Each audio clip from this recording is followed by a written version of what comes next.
questions for the session. Q&A session will be at the end of the presentation. Participants can ask questions by putting their hands up or by sending queries via chat. Annotations will be offline to avoid any disturbance. Okay. Now, let us revise the anatomy of the peritoneum, very basic anatomy that will help you understand as to why peritoneum is so important. Peritoneum, as we can recall from our knowledge of anatomy, it's a single layered, thick walled with lining flattened at mesothelium, right? Now, underlying this flattened mesothelium, there is a thick and very rich supply of capillaries and lymphatics. So as from our knowledge of basic anatomy, we know that if there is an organ which has capillary plexus and lymphatics which are richly developed around it, has to have some sort of an absorptive function or a secretory function. So we'll see in a short while as to how the peritoneum acts in a normal situation as well as in situations where there is a pathology inside the abdomen. Now, you'll be surprised that peritoneum is nearly 2 meters square in total surface area in case of adults. Now, this is approximately the same size the skin has in terms of square meter. So it's not a small organ, it's a pretty large organ and has a very large surface area, and that large surface area, it helps in absorbing as well as has some secretory function as well. Now, we know from our basic knowledge that peritoneum is divided into visceral peritoneum and parietal peritoneum. You know, visceral peritoneum is closely abutting the different organs or the viscera which are inside the abdomen, and the parietal peritoneum which is along the abdominal wall, both involving the posterior abdominal wall, the interior, and onto the sides. As far as the innervation goes, that is important from understanding the clinical presentations of different conditions which we see in relation to the abdomen. There is visceral innervation, the visceral innervation that comes through the different nerves which hitchhike the blood vessels which are supplying it through the splanchnic circulation. And then there is parietal innervation that we know of, that is somatic innervation. And from our knowledge, we know that visceral innervation or visceral nerve supply is poorly localized as compared to the parietal innervation, which is very well localized. We'll see the examples of the two in a short while. Now let us look at the functions of the peritoneum. In health, the peritoneum is involved in visceral lubrication. We know that every time we breathe, inhale, exhale, move, our viscera inside the abdomen move.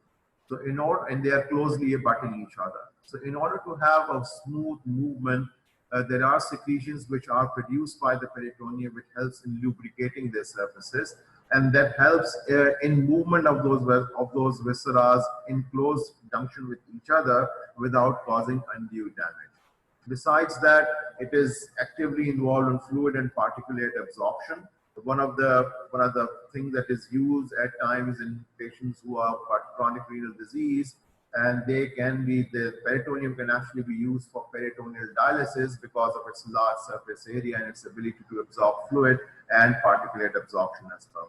Now, in case of disease status, the peritoneum can actually help in having pain perception. The best example that you can think of is the acute appendicitis, a common condition where when the parietal peritoneum is irritated in the right iliac fossa, there is localization of pain in that area, and that localization of pain is essentially because the parietal peritoneum is irritated. Other than that, it has a significant inflammatory and immune response. Whenever there is a noxious agent inside the peritoneal cavity, the peritoneum has its inflammatory and immune cells lining, and those inflammatory and immune cells, they get activated and then they try to fight out that noxious agent. Now, just covering the definition of peritonitis, needless to say, peritonitis is essentially the inflammation of the peritoneum.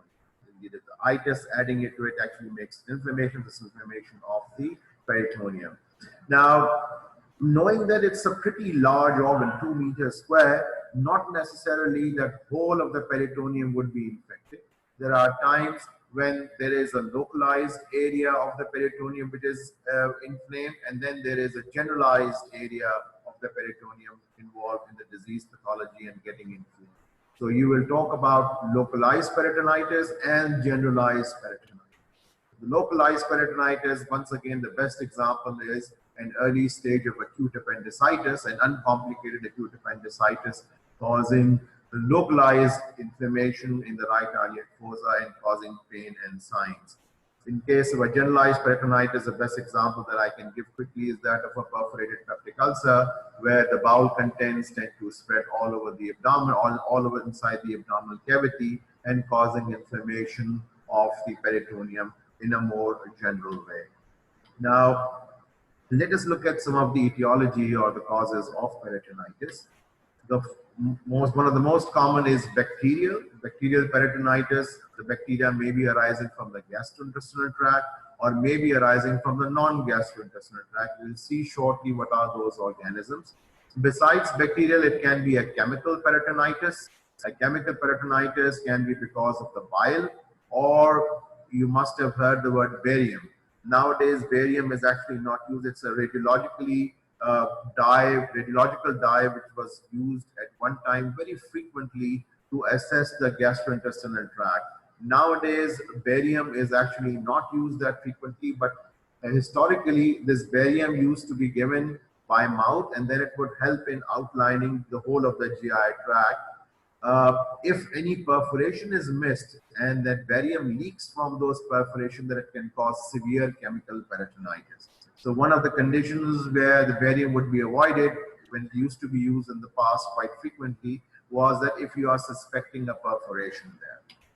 Then it can be allergic. Once historical starch peritonitis. Starch peritonitis was once known because at times the surgical gloves which were used by the surgeons at that time, they were laden with starch. But over a period of time, we came to know that the starch causes severe allergy to the peritoneal surface. So this is now being avoided to a great extent. Traumatic, it can be because of operative handling. Whenever we operate on a patient and we are manipulating the bowel, manipulating the liver, the gallbladder, and other abdominal viscera, there is some degree of inflammation over the peritoneum. And that is what traumatic is, that is operative handling. So whenever we operate and we handle these viscera, we actually produce some degree of inflammation.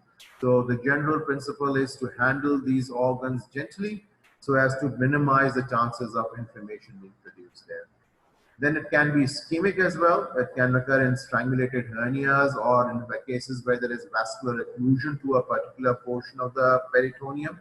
And that ischemia also leads to inflammation of that area. The classical example, one of is a strangulated hernia where there is occlusion of the vascular supply to the hernial contents as well as to the peritoneum, which is being trapped in that particular strangulated hernia. Now let us look at the different organisms and the sources of peritoneal infection.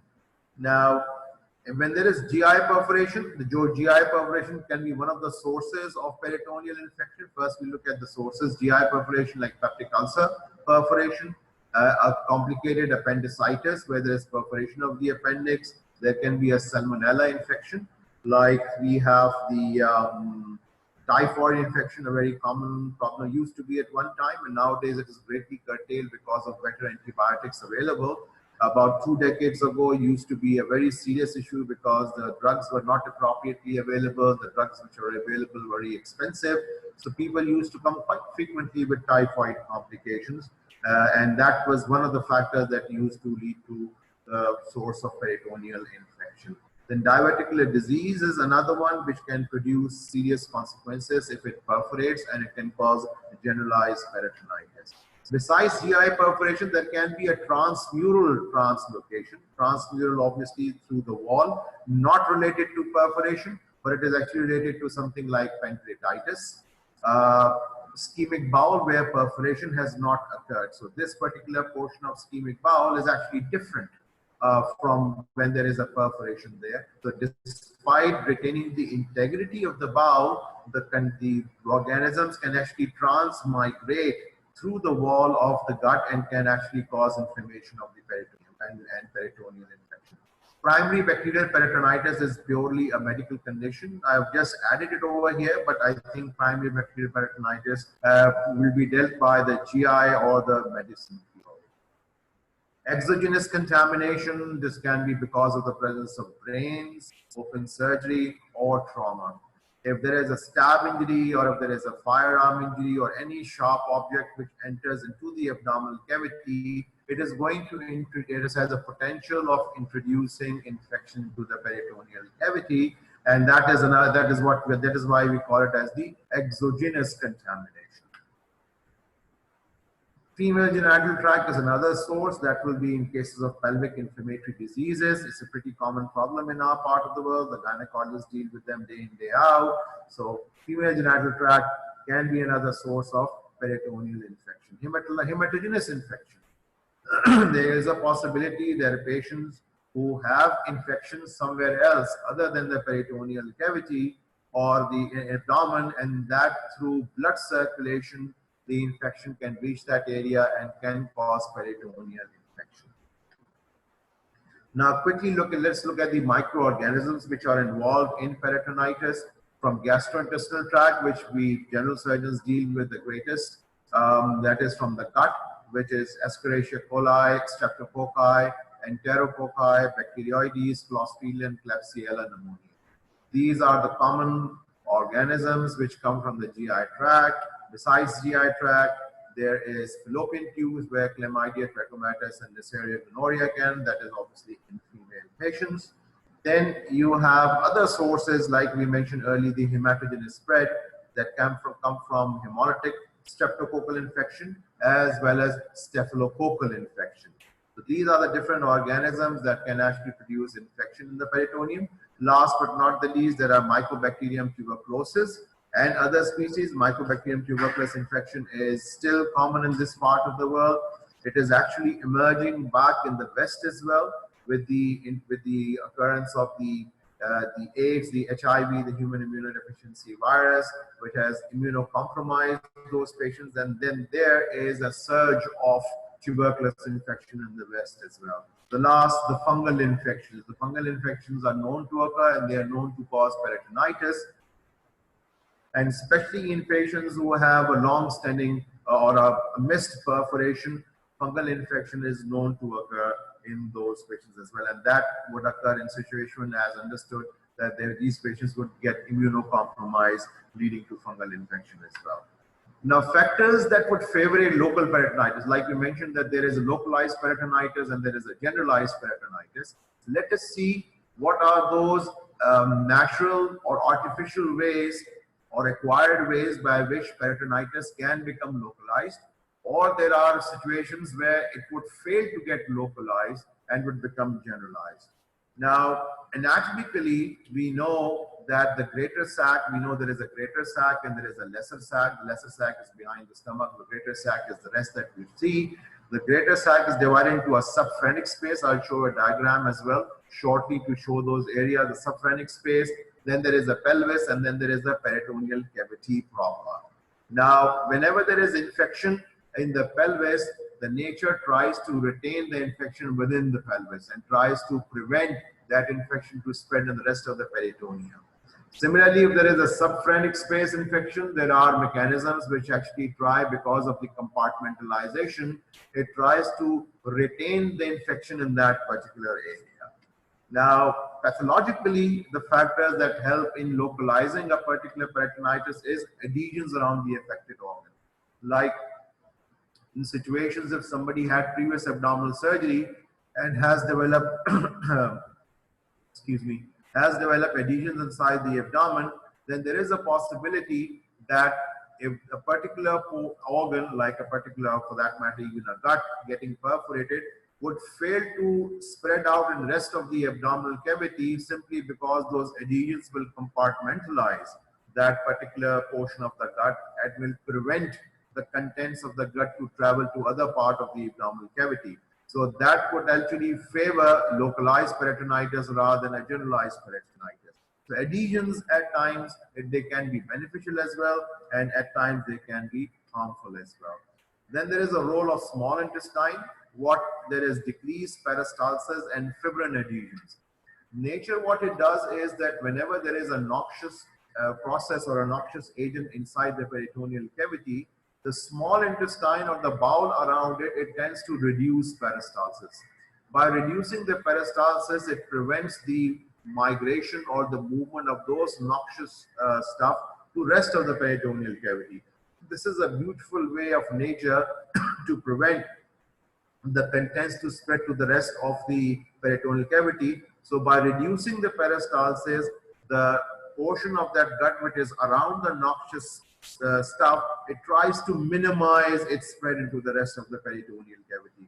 Similarly, there are fibrin adhesions which are formed because of the secretions which are produced by the peritoneum, and those fine fibrin adhesions, they try to localize the infective source over there. Besides that, we know that there is omentum, which is known as the abdominal policeman. We'll see how it sort of functions. The omentum actually tries to wall off. It tries to cordon off the noxious stimulus or the noxious agent which is present inside the peritoneal cavity. It tries to minimize, it tries to stop it spreading into the rest of the peritoneal cavity. So omentum has a definitive role in favoring localized peritonitis and in limiting the spread of the noxious agents into the rest of the peritoneal cavity. Now this is a diagram that is actually showing, there you can see there is a rib cage. Obviously you know where the subphrenic space is. Then there is a general peritoneal cavity, and lower down is the pelvis. Now you can also see the transverse colon. The transverse colon and the transverse mesocolon, it divides the peritoneal cavity proper into a supracholic compartment and an infracholic compartment. So nature, if there is a supracholic compartment pathology, it tries to prevent its spread into the infracholic compartment and vice versa. Unless and until we'll see certain situations where it fails to do so. But this is what the nature has done within the peritoneal cavity, is to produce compartments in a natural way so as to prevent the spread of local infection to the rest of the peritoneal cavity.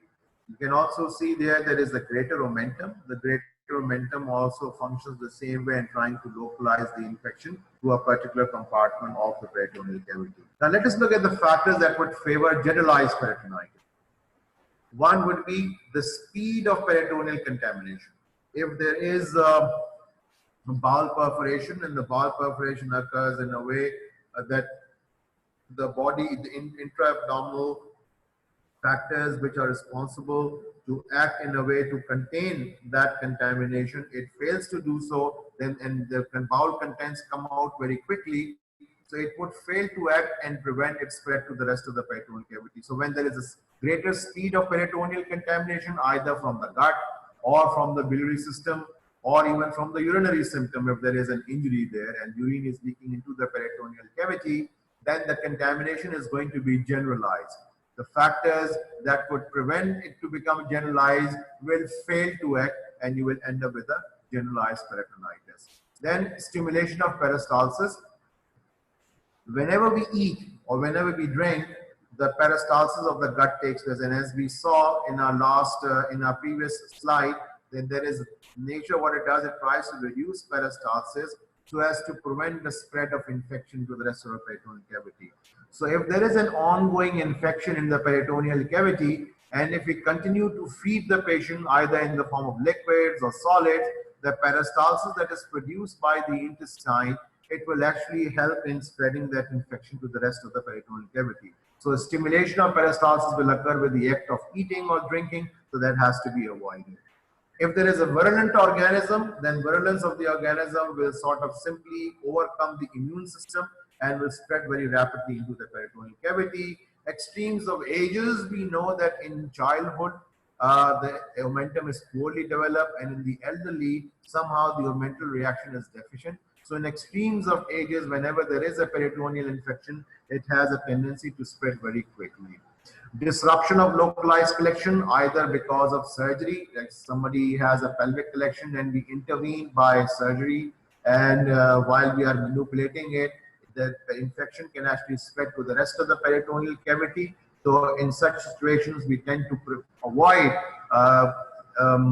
manipulating those areas. We try to minimize its manipulation by doing minimally invasive drainage, which is done radiologically and is done quite commonly in our hospital as well. Deficient natural resistance, if somebody has immune deficiency because of either HIV infection or because of underlying cancer or because of some other conditions where there is immune response is deficient, in these patients, obviously there are chances of spread of infection into the general peritoneal cavity. Now let us quickly look at the clinical features of peritonitis. The clinical features, among the symptoms, we have the abdominal pain, which is worse on movement, coughing, or deep inspiration. We know with peritonitis, patients would prefer to lie still. Whenever there is a movement, the movement will lead to stimulation of the parietal peritoneum, which is inflamed, and inflamed peritoneum causes pain. So one would see that somebody who has peritonitis would prefer not to move. They would prefer to stay still. And whenever you manipulate or touch the abdomen, that will actually lead to movement of the muscles, contraction of the muscles, in turn leading to stimulation of the peritoneum and causing pain.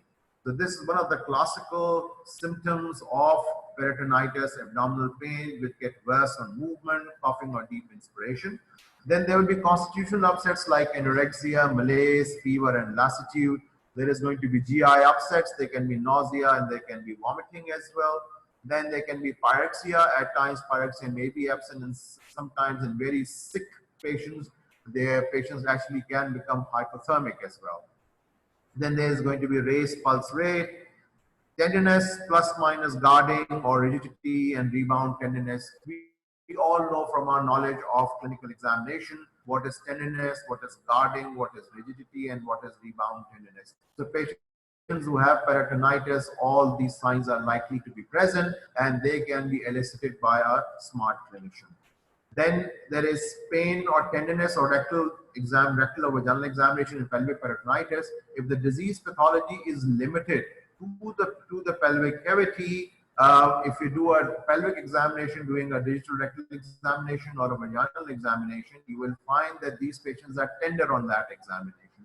And that is because of the reason that you are manipulating or stimulating the pelvic peritoneum. So this is one of the signs suggesting that there is pelvic peritonitis. Then there's obviously absent or reduced bowel sound, as we saw that there is reduced peristalsis, trying to minimize the spread of infection. So you will find absent or reduced gut sounds. Then there can be septic shock, SIRS and MODS. We'll see shortly quickly what is SIRS, that is systemic inflammatory response syndrome that you all know, and multi-organ dysfunction syndrome as well, suggesting that these patients' systems are essentially failing because septicemia is taken over the normal function of the human body.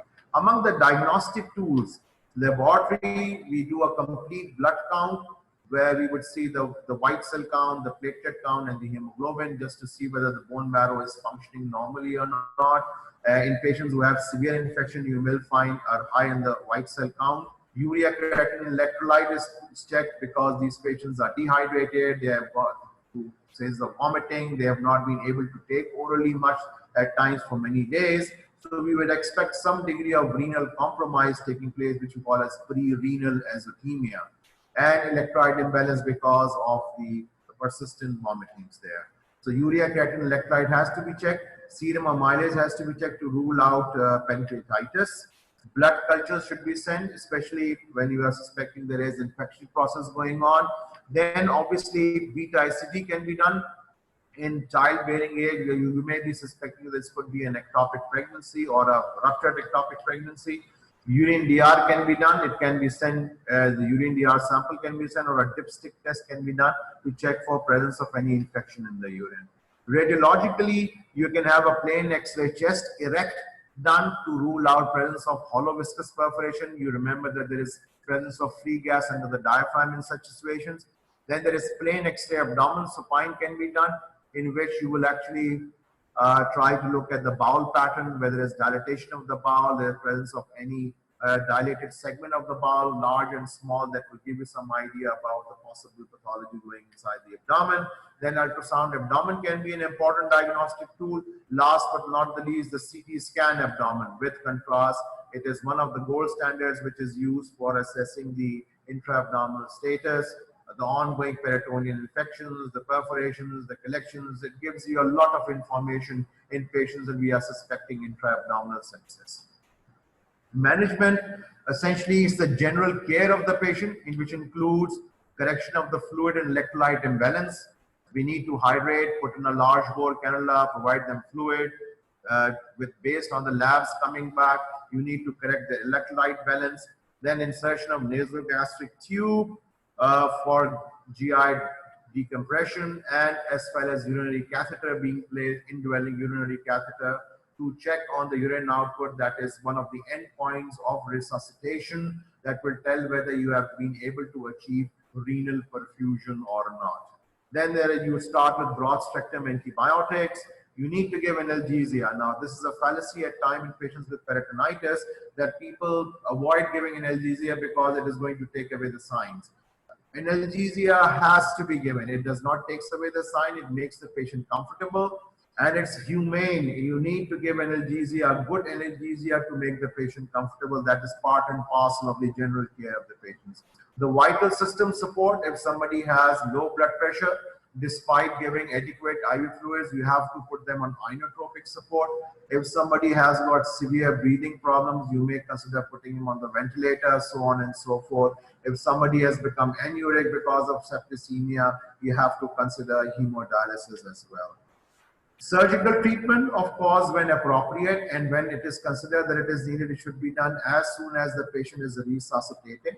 You need to, the problems that need to be surgically treated has to be dealt with quite judiciously. You try to remove the source of infection, and at times you may have to divert the sources. You must have seen those stomas on the patient's abdomen, the colostomies and the ileostomies that are done, that are used judiciously in patients who are in need to divert the possible source of ongoing sepsis in the peritoneal cavity. Then a thorough peritoneal lavage plus consideration of placing in drains that can be individualized in all the patients. Not necessarily all patients should have a drainage tube, but peritoneal lavage is part and parcel. It has to be done thoroughly. It has to be done with large, copious amount.